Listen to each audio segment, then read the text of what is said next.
មិនដឹងសាងបុណ្យប៉ុន្មានជាតិទើបនិស្ស័យនាំយើងឲ្យជួបគ្នាផ្ដើមចេញពីអ្នកស្គាល់ក្លាយជាគូសង្សា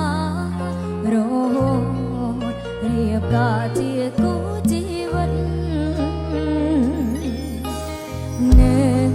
ក្រោយភាពឥតខ្យល់នៃអូ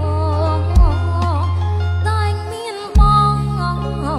រួមជួយផ្ដល់គុណិត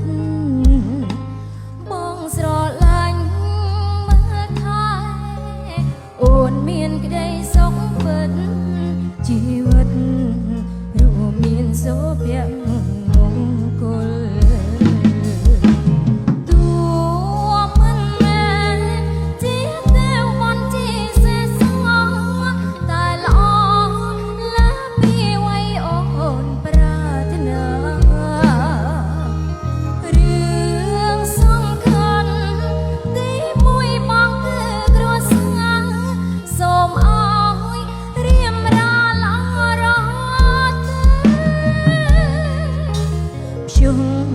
ភ្លៀងធំព្រមឆ្លងរួមគ្នា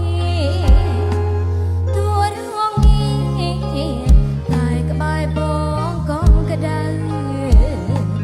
សូមរក្សាចិត្តស្មោះឲ្យល្អតកូនចៅទុកងើជាទ្រព្យសម្បត្តិស្នេហ៍យើង